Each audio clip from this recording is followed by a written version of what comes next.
नमस्कार, स्वागत है आप सभी का डीडी न्यूज में। मैं हूं ऋतु वर्मा। खबरों की शुरुआत करें उससे पहले नजर डालेंगे हेडलाइंस पर। प्रधानमंत्री ने महाकुंभ को विकसित भारत का बताया संदेश। भव्य आयोजन को युग परिवर्तन की आहट दिया करार। गिनीज बुक में महाकुंभ के नाम 3 वर्ल्ड रिकॉर्ड दर्ज। यूपी सीएम योगी आदित्यनाथ ने महाकुंभ के सफल आयोजन के लिए सफाई कर्मियों को दिया तोहफा। 10,000 बोनस, 16,000 मानदेय और 5 लाख के स्वास्थ्य बीमा की घोषणा।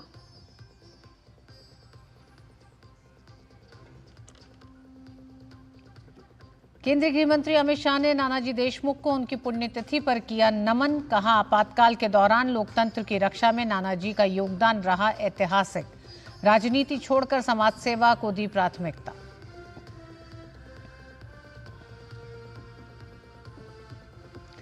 मुस्तफाबाद सीट से भाजपा विधायक मोहन सिंह बिष्ट बने दिल्ली विधानसभा के उपाध्यक्ष। आबकारी नीति से जुड़ी सीएजी रिपोर्ट पर दिल्ली विधानसभा में हुई चर्चा। दिल्ली शराब नीति पर पीएससी को सौंपी गई कैग रिपोर्ट।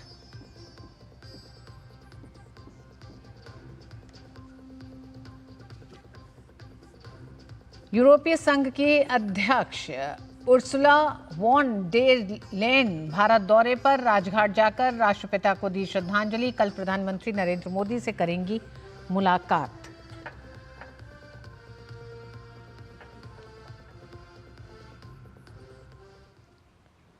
महाकुंभ के समापन के अवसर पर उत्तर प्रदेश के मुख्यमंत्री योगी आदित्यनाथ ने सफाई कर्मचारियों और स्वास्थ्य कर्मियों के लिए 2 बड़ी घोषणाएं की। सीएम योगी ने सफाई कर्मियों को 10,000 रुपए का बोनस और स्वास्थ्य कर्मियों के लिए 5 लाख के स्वास्थ्य बीमा योजना की घोषणा की है। अप्रैल महीने से सफाई कर्मियों को मिलेगा 16,000 का मानदेय। ये योजना उन सभी कर्मचारियों पर लागू होगी जिन्होंने महाकुंभ के दौरान सफाई व्यवस्था बनाए रखने में योगदान दिया। महाकुंभ के दौरान 24 घंटे स्वास्थ्य सेवाएं देने वाले डॉक्टरों, नर्सों और मेडिकल स्टाफ के लिए योगी सरकार ने 5 लाख का स्वास्थ्य बीमा देने का फैसला किया है। बीमा कवर से सरकारी और अनुबंधित स्वास्थ्य कर्मियों को लाभ मिलेगा। स्वास्थ्य कर्मियों के परिवारों को भी इस योजना में शामिल किया जाएगा। ये बीमा कवर अप्रैल 2025 से लागू किया जाएगा। मानदेय सीधे सफाई कर्मियों के खाते में पहुंचेगा। योगी सरकार का ये बड़ा फैसला सफाई कर्मियों के लिए।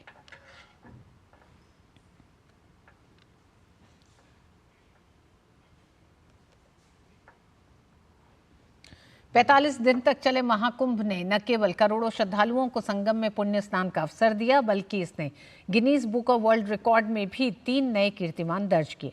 66 करोड़ से अधिक श्रद्धालुओं की उपस्थिति के साथ ये दुनिया का सबसे बड़ा धार्मिक आयोजन साबित हुआ। महाकुंभ के दौरान अलग अलग स्थानों पर गंगा की सफाई कर नया वर्ल्ड रिकॉर्ड बनाया गया। ये पहली बार था जब इतने बड़े पैमाने पर संगठित तरीके से सफाई अभियान चलाया गया और इसे Guinness book of world record में दर्ज किया गया। महाकुंभ में 10,102 लोगों ने मिलकर एक विशाल हैंड प्रिंट पेंटिंग बनाई, जिसमें उन्होंने एकता, सामाजिक समरसता और अखंडता का संदेश दिया। पेंटिंग में इको फ्रेंडली रंगों का इस्तेमाल किया गया, इससे पर्यावरण को कोई नुकसान न हो। इस बार महाकुंभ में 19,000 सफाई कर्मियों ने एक साथ मिलकर पूरे मेले को स्वच्छ बनाने में योगदान दिया और नया गिनीज बुक रिकॉर्ड कायम किया।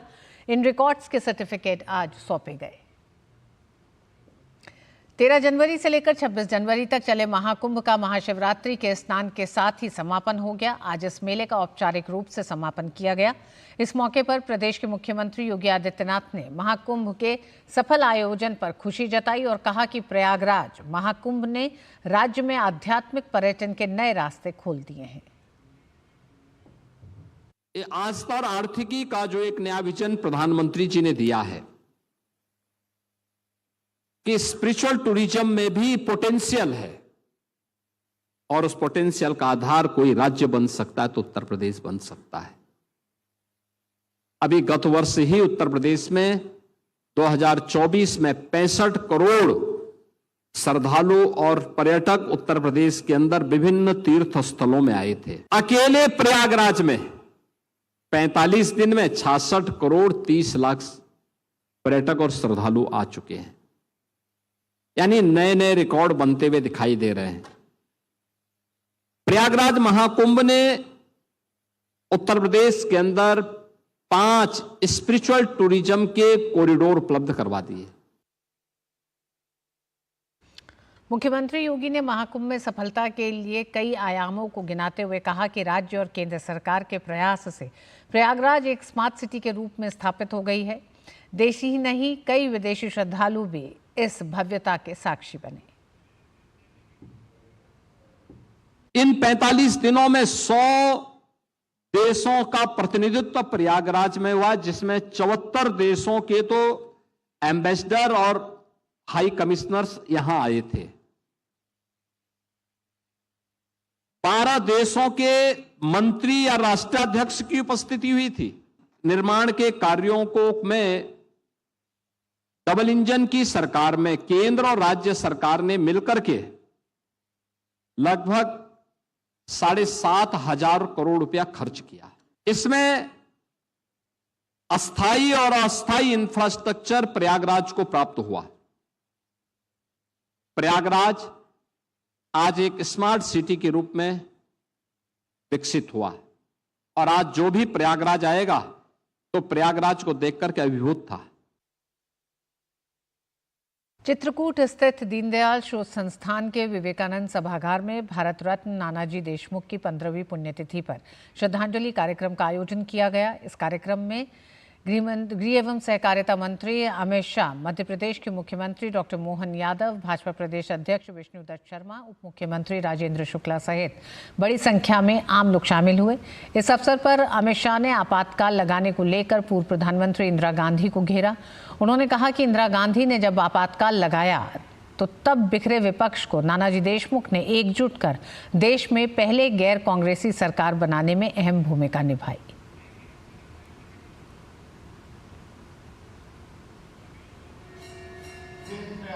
लगाया, लोकतंत्र पर और लोगों की स्वतंत्रता पर कुठाराघात किया। लोग लोकतंत्र को बचाना चाहते थे। चुनाव हुआ, इंदिरा जी का घोर पराजय, लोकतंत्र की विजय। दुनिया भर के राजनीतिक पंडित सोच रहे थे कि अब क्या होगा, ये सब बिखर जाए, मगर जेपी के साथ रहकर नानाजी उन चुनिंदा नेताओं में थे जिन्होंने जनता पार्टी की रचना में बहुत बड़ी भूमिका अदा की और एक पहली गैर कांग्रेसी सरकार इस देश में अस्तित्व में आई। अमित शाह ने कहा कि नानाजी जल कमल की तरह थे, जिन्होंने अपने ऊपर कभी गंदगी को नहीं आने दिया। उन्होंने अपना पूरा जीवन राजनीतिक और सामाजिक बुराइयों को समाप्त करने में लगा दिया। उन्होंने राजनीतिक दल के लिए कई आदर्श प्रस्तुत किए। राजनीति में भी जल कमल रहे, कोई बुराइयां अपने को छूने नहीं दी और पूरा जीवन बुराइयों को दूर करने के लिए प्रयत्नशील थे। उन्होंने राजनीति के अंदर अपने व्यवहार से, अपनी कर्मठता से और अपने संस्कार से कई सारे ऐसे सिद्धांत प्रस्तावित किए जो आने वाली एक सदी तक देश के लिए राजनीति करने वाले राजनीतिज्ञों के लिए आदर्श सिद्धांत बनकर रहेंगे, इसका मुझे पूरा विश्वास है। दिल्ली विधानसभा का सत्र जारी है। इस बीच सदन में पिछली सरकार की आबकारी नीति से जुड़ी सीएजी रिपोर्ट पर चर्चा हुई। भाजपा के कई विधायक शराब नीति को लेकर आम आदमी पार्टी पर जमकर बरसे। उन्होंने केजरीवाल सरकार और उनके नेताओं को घेरते हुए कहा कि शराब नीति के जरिए खास लोगों को फायदा पहुंचाया गया। इस बीच विधानसभा ने आबकारी नीति पर कैग रिपोर्ट पीएसी को भेज दी है। वो 3 महीने में अपनी सिफारिश देगी। इससे पहले सभी विभागों को रिपोर्ट के संबंध में 1 महीने के अंदर अपना रुख फाइनल करना है। इससे पहले दिल्ली विधानसभा में आबकारी नीति पर देश में पेश की गई कैग रिपोर्ट पर चर्चा के दौरान दिल्ली सरकार के मंत्री कपिल मिश्रा ने जमकर निशाना साधा। उन्होंने कहा कि दिल्ली सरकार के राजस्व को 2002 करोड़ रुपए से अधिक का नुकसान हुआ है, लेकिन ये लोग 10,000 करोड़ पैसा खाने की तैयारी में थे। ये रिपोर्ट बताती है कि 2000 करोड़ का नुकसान हुआ है रिवेन्यू का। ये केवल रिवेन्यू का नुकसान है, ये पूरे घोटाले की कीमत नहीं है। 2000 करोड़ तो केवल रेवेन्यू का नुकसान हुआ है कि सरकार के खाते में आना चाहिए था लेकिन आया नहीं। लेकिन अगर घोटाले के आंकड़ों को देखा जाए, गोवा के चुनाव में, पंजाब के चुनाव में जो पैसा भेजा गया, जिसकी चर्चा ईडी की चार्जशीट कर रही है, सीबीआई की चार्जशीट कर रही है, उसको देखा जाए तो घोटाला है। ये जो पैसा खाया गया है और जिसकी प्लानिंग की गई थी, बाद में दबाव में, भारतीय जनता पार्टी के आंदोलन के दबाव में, एलजी साहब के नोटिस के दबाव में, चीफ सेक्रेटरी के लेटर के दबाव में वापस तो ले ली गई, लेकिन प्लानिंग इनकी ये थी कम से कम 10,000 करोड़ रुपए का दिल्ली की जनता का पैसा खाने की इन लोगों की तैयारी थी। मोहन सिंह बिष्ट को सर्वसम्मति से दिल्ली विधानसभा का डिप्टी स्पीकर चुना गया है। दिल्ली विधानसभा अध्यक्ष विजेंद्र गुप्ता और दिल्ली की मुख्यमंत्री रेखा गुप्ता ने डिप्टी स्पीकर चुने जाने पर मोहन सिंह बिष्ट को बधाई दी। मुख्यमंत्री रेखा गुप्ता ने मोहन सिंह बिष्ट के नाम का प्रस्ताव डिप्टी स्पीकर पद के लिए रखा। दिल्ली सरकार के मंत्री मनजिंदर सिंह सिरसा ने उनके प्रस्ताव का समर्थन किया। दिल्ली में हुए विधानसभा चुनाव में भाजपा के टिकट पर मोहन सिंह बिष्ट ने मुस्तफाबाद सीट से चुनाव लड़ा था। मुस्लिम बाहुल्य सीट पर मोहन सिंह बिष्ट कमल खिलाने में कामयाब हुए हैं।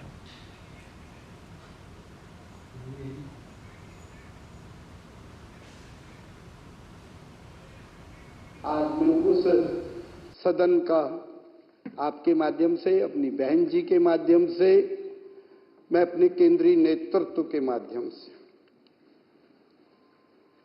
मैं अपने प्रधानमंत्री नरेंद्र मोदी जी, अमित शाह जी, राष्ट्रीय अध्यक्ष जेपी नड्डा जी के माध्यम से मैं जो इस सदन में मैं आज मुझे उपाध्यक्ष नियुक्त किया गया, मैं दिल की गहराइयों से उनका तो मैं आभार प्रकट करता हूं।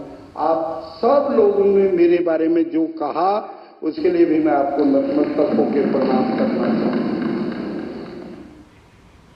और बुलेटिन में वक्त एक छोटे से ब्रेक का।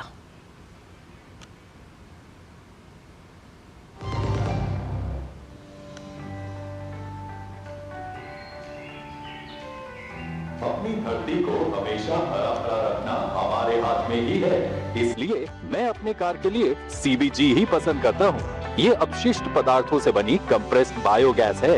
ये एक अत्यधिक कुशल रिन्यूएबल रिसोर्स है जिसने कार्बन उत्सर्जन को कम कर दिया है। कम कार्बन उत्सर्जन का अर्थ है ग्रह पर कम हानिकारक प्रभाव पड़ना। सीबीजी का उपयोग करें, ये स्वच्छ, हरा भरा और सुरक्षित है।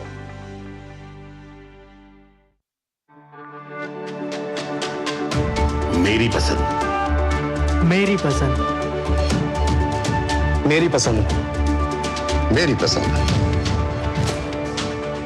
हमारी पसंद, हम सबकी पसंद। मजबूत देश का मजबूत सरिया हो गया स्टील। रक्षा मंत्री राजनाथ सिंह ने रक्षा मंत्रालय की द्विवार्षिक हिंदी पत्रिका सशक्त भारत का पहला संस्करण जारी किया। इस पत्रिका में सशस्त्र बलों की वीरता, देशभक्ति और बलिदान पर कविताएं और मंत्रालय के कर्मियों द्वारा लिखे गए सरकार की नीतियों पर लेख शामिल हैं। रक्षा मंत्री ने हिंदी को बढ़ावा देने के लिए राजभाषा विभाग के रक्षा मंत्रालय के प्रयासों की सराहना की। उन्होंने हिंदी को अपनाने और इसके उपयोग को बढ़ाने की आवश्यकता पर जोर दिया और भाषा को भारत के सामाजिक और सांस्कृतिक ताने बाने को जोड़ने वाला सूत्र बताया। सशक्त भारत पत्रिका का उद्देश्य रक्षा मंत्रालय के कर्मचारियों की रचनात्मक प्रतिभा को उजागर करना और उन्हें हिंदी में कार्य करने के लिए प्रोत्साहित करना है। पत्रिका का ई संस्करण रक्षा मंत्रालय के आधिकारिक वेबसाइट पर उपलब्ध है।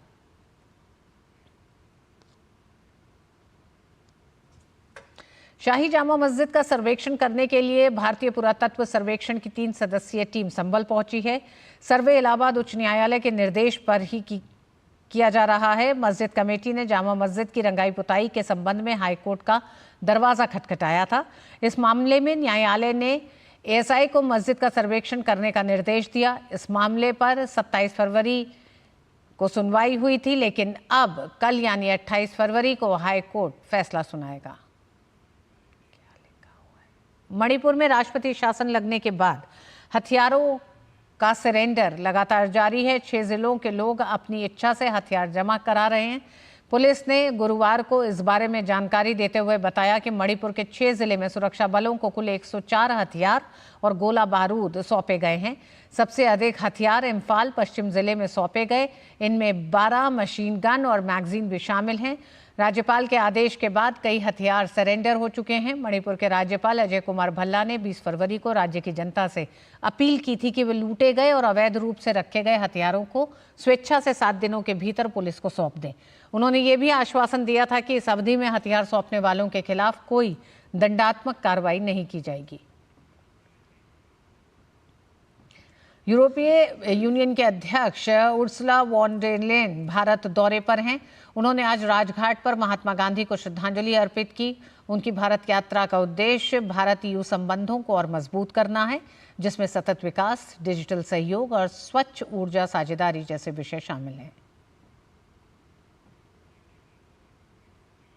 देश में लाखों बच्चे जन्मजात हड्डियों की विकृति के साथ पैदा होते हैं और ताउम्र ऐसे ही रह जाते हैं। लेकिन कुछ बच्चे ऐसे भी होते हैं जिनको समय पर इलाज मिल जाता है और वो ठीक हो जाते हैं। दिल्ली की एक 9 साल की ऐसी ही बच्ची है जो जन्म से ही टेढ़ी मेढ़ी हड्डियों के साथ पैदा हुई थी, लेकिन आकाश हॉस्पिटल के डॉक्टरों ने सफलतापूर्वक सर्जरी कर बच्ची को नई जिंदगी दे दी। पेश है ये खास रिपोर्ट। पालम दिल्ली की रहने वाली 9 साल की ये बच्ची और इनके परिवार ने कभी सोचा भी नहीं था कि बच्ची एक दिन अपने पैरों पर चल सकेगी, लेकिन आकाश हॉस्पिटल के डॉक्टरों ने ऐसा कर दिखाया। बच्ची एक दुर्लभ जन्मजात बीमारी से ग्रस्त थी, जिसकी वजह से जन्म से ही वो चल नहीं पा रही थी। बच्ची के दोनों पैर टेढ़े थे, हड्डियां टूटी हुई थीं, दोनों पैरों की हड्डियां पतली थीं, लेकिन डॉक्टरों ने दुर्लभ सर्जरी को अंजाम देकर बच्ची को एक नई जिंदगी दी। बाय बर्थ इसको एक जेनेटिक प्रॉब्लम था, जिसकी वजह से दोनों घुटने के नीचे वाली दोनों हड्डियां वो टूटी हुई थी, जो और बहुत ज़्यादा सीवियर कॉस्मेटिक डिफॉर्मिटी भी था। जब हमारे पास आई तो हमने इसको पूरा इवेलुएट किया। हमें जाना कि इसको एक जेनेटिक डिजीज़ है, जिसकी वजह से बोन बिल्कुल पतली हुई पड़ी है, जुड़ी नहीं है। तो उसके लिए हमने एक प्लान बनाया। 3 महीने सर्जरी के बाद फिर हमने जब हड्डी जुड़ना शुरू हुई तो हमने उसको हटा के उस पर प्लास्टरिंग किया। धीरे धीरे बच्चे की रिहेबिलिटेशन स्टार्ट करी। आज ये सिचुएशन है कि हड्डी जुड़ गया है। 9 साल की ये बच्ची अब सहारे से ही सही अपने पैरों पर चलने लगी है। परिवार के लोग अब बेहद खुश हैं। पहले से बहुत अच्छा चलने भी लगी। हमें उम्मीद नहीं थी ये कभी चलेगी, बट अब तो बहुत देख के खुशी होता है कि लाइफ में चली, तो बहुत खुशी हो रही है देख के इसको। ये बच्ची अभी 5 से 6 साल तक डॉक्टरों की निगरानी में रहेगी। आंकड़ों के मुताबिक देश में करीब 6% बच्चे जन्मजात हड्डियों की विकृति के साथ पैदा होते हैं। अगर समय पर उनकी जांच और इलाज मिल जाए तो वो पूरी तरह से ठीक हो सकते हैं और अपने पैरों पर चल सकते हैं। आकाश हॉस्पिटल ने एक नई पहल करते हुए ऐसे बच्चों का मुफ्त में इलाज करने का संकल्प लिया है। ये पहल लाखों बच्चों को अपने पैरों पर खड़े होने के सपने को साकार करने में अहम भूमिका निभाएगी। Nitendra Singh, DD news, Delhi. CBSE पर आरोप लगाए गए थे कि 10वीं कक्षा के लिए क्षेत्रीय भाषा के विषयों की सूची में पंजाबी भाषा को हटा दिया है। इस विवाद पर बोर्ड ने बुधवार को सफाई दी और कोई भी विषय हटाया नहीं गया है, ऐसा कहा। पंजाबी समेत अन्य सभी विषय पहले की तरह बने रहेंगे। सीबीएसई ने 2026 से कक्षा 10 की बोर्ड परीक्षाएं वर्ष में 2 बार आयोजित करने का मसौदा तैयार किया है। इस मसौदे को बोर्ड ने 25 फरवरी को फीडबैक के लिए सार्वजनिक किया है। आम आदमी पार्टी, कांग्रेस और शिरोमणि अकाली दल ने इसको लेकर सवाल खड़े किए हैं।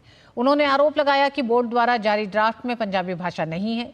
सीबीएसई के परीक्षा नियंत्रक संयम भारद्वाज ने स्थिति स्पष्ट करते हुए कहा कि बोर्ड के वर्तमान विषयों की सूची में कोई बदलाव नहीं किया जाएगा।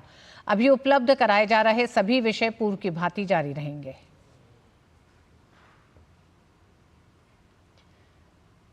बेंगलुरु में GAFX के आयोजन में सूचना और प्रसारण सचिव संजय जाजू ने वेव्स की प्रशंसा में कहा कि ये विश्व के सभी मीडिया और मनोरंजन को साथ लाने वाला पहला कार्यक्रम है।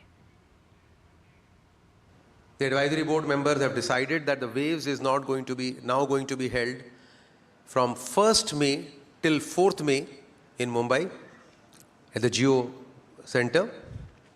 It will be one of its kind event because this is the first time all the verticals of media entertainment are going to get together. Now we have events like this. I mean, this is one vertical, but there are so many verticals in the media entertainment pie. You have the traditional news, you have the traditional television, you have the traditional radio, you have the graphics segment, you have the film segment, as we all know about it. You also now have the new media, you have the social media. So this is arguably the world's first convergence event, where all these verticals are being put together. सूचना और प्रसारण सचिव संजय जाजू ने कहा कि भारत के पास एक व्यापक और समृद्ध लिखित इतिहास है. We also have a rich cultural heritage that runs to, I mean, if it is documented, close to 5,000 years of rich history of storytelling, which all contributes to this vast canvas of the media and the entertainment sector that we all talk about. Right from the dancing girl during the Indus Valley civilization times, Harappan civilization times, as you know it, to the Samaved, coming down to Natya Shastra, to Yakshagan, to Mahabharata, to Ramayana. A film director actually once told me that, we actually have close to 10,000 stories, and on a scale basis to be told, and we have hardly told 10 so far.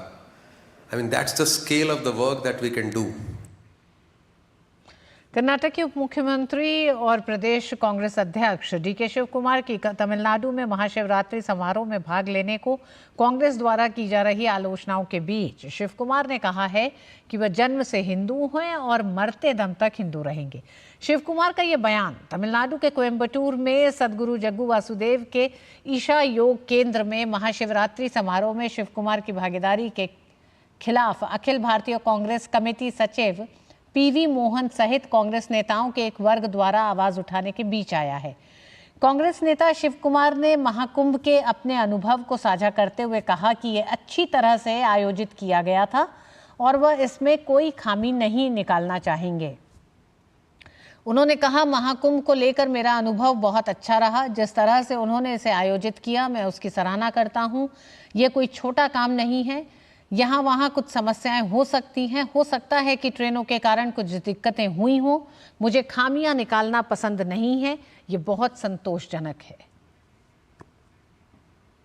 और वक्त एक छोटे से break का है bulletin में.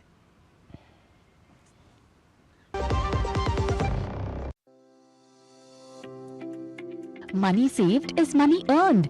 I'm now happy that I could save money every month because of my PNG stove, as it cuts down on 20 to 25% of fuel usage. My PNG stove is also 100% safe with the ISI mark. Moreover, PNG as a fuel burns completely, making it a more environment-friendly fuel. So, use PNG and save money like me. जब धरती चीर कर निकलता है लोहे का पत्थर और मिलता है मोंगिया के जोश से, फिर तपता है, पिघलता है और बनता है फौलाद. अब होता है सरिया सारी खूबियों के साथ. मोंगिया स्टील, मजबूत देश का मजबूत सरिया. विश्व प्रसिद्ध Swedish home furnishing company IKEA ने भारत में अपने प्रवेश की घोषणा की है.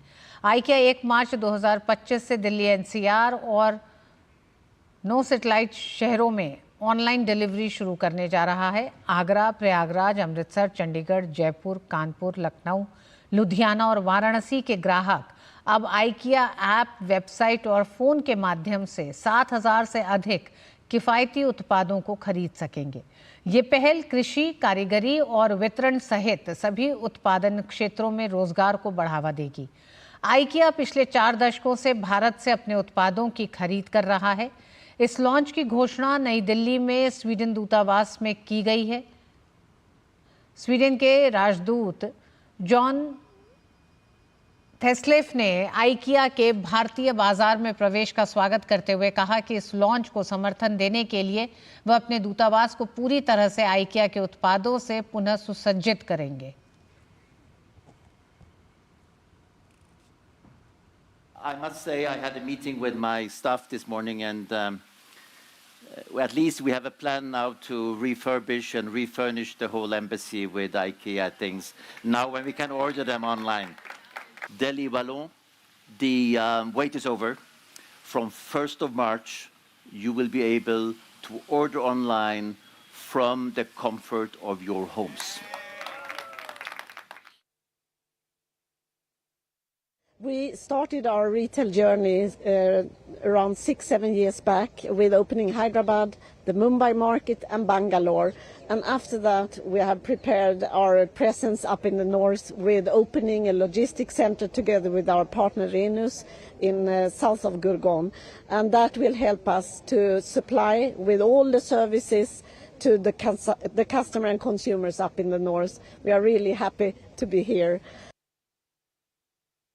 और इसी के साथ इस बुलेटिन में बस इतना ही। डीडी न्यूज़ पे खबरें जारी रहेंगी। नमस्कार।